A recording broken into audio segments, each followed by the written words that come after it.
Alkitabde Guinée, yimɓe defte ɓen Guinée, mi salmini on yo musidɓe amen tedduɓe, e inde Allah on joom moƴƴere joom yurmede, on mo mango e teddungal wonani gila joni ha pooma. Awa ko ceerno Lamin Kanté wonɗon e heɗitade. Alluwal men ngal hande ko fii Allah. Eɗen hani andude ko hombo woni Allah. Hara no pullo no mari nden inde ka haala mum. Pullo no mari inde Allah ka haala mum. Awa haray ko hunde nde hanɗe miijitade fii mum. Nde Allah won senduno leƴƴi ɗin e nokkure no wi'e Babila. Awa leƴƴi ɗin fof mo kala heɓuno inde Allah nden ka haala mum. Hara pullo kadi heɓuno nden inde ka haala mum. Ay miɗo felliti pullo kadi heɓuno nden inde ka haala mum. Awa ko honno Allah wi'ete ka haala pullo.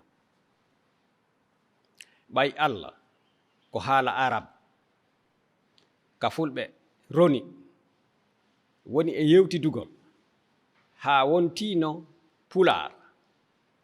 Buyno waɗi Pular ko ka haala mum e Allah ko haala maɓɓe, kono Allah ko haala Yahud e ko haala Arab. Allah ko haala Yahud e Arab. Ka pullo Allah ko geno innete geno e Pular. Allah ko geno wi'ete. Mo andamo wawata rewdemo, mo andamo rewatamo. Taw siɗa andi Allah. Fi andugol Allah on tigi jentoto Allah. Mi talana on taarika paykun.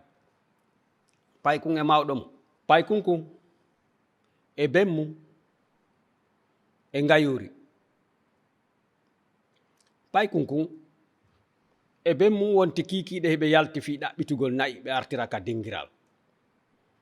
Paykun kun yaari feere, ben makko yaari feere. Paykun kun kanko o hawritoy e ngayuri. Hari ɓe mari ngaari boɗeri. O yi ngayuri ndin, o wi ko ngaari amen ndin. O wi ngayuri ndin addu hoore nden mi waɗa ɓoggol ngol. Ndi addi o waɗi ɓoggol ngol. Ngayuri ndin jokkimo. Ba makko arti kañum kadi yiyali, kono tawi kanko o humino ngayuri ndin. O wi ko ngaari maɓɓe ndin ndi. Kono ba makko ɓay ndaari ngayuri ndin ndaari ben makko waɗi puu. Ɓe inni ngayu yilti ndaari ben makko.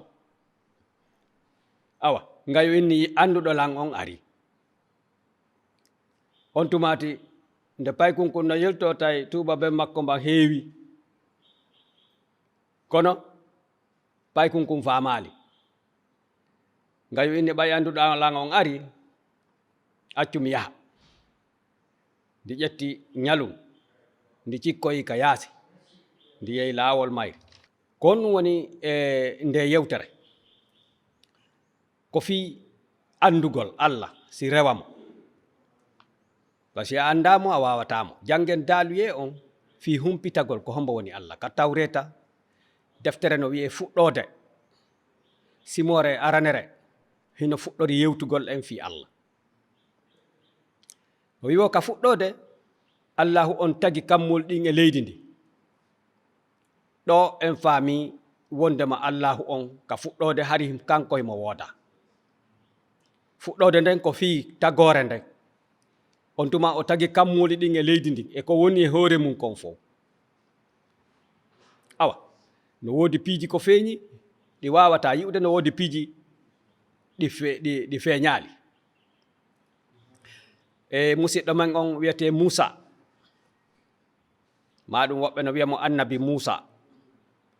Ko kamɓe humpiti en ko hombo woni Allah. Ma Allah mo reweten o. Mi anda ko hombo rewata. Kono hatta jentoɗen Musa fi ko janni en kon fi telemma Allah. Musa wi Allahu jomiraɗo men on kanko woni Allah, ko kanko woni lanɗo lamɓe, jomiraɗo jomiraɓe, ko mawɗo jomɓural hawniɗo, o ñawirta geɗali, o jaɓata ngenari, ko bammone keyguɓe aliya timaɓe. ɗum no tawe ka deftere Tawreta, ɗum ɗon ko Simore 10 aya 17 17. ko Allah men on ni en wi'aymo geno, ka en wi'aymo Allah. No faliraɗa o, yo Allah on waɗu barke konguɗi monɗi e konguɗi makko ɗin e men ha ñande goo kadi nde fottuɗen ko dal wiye makko. On jarama.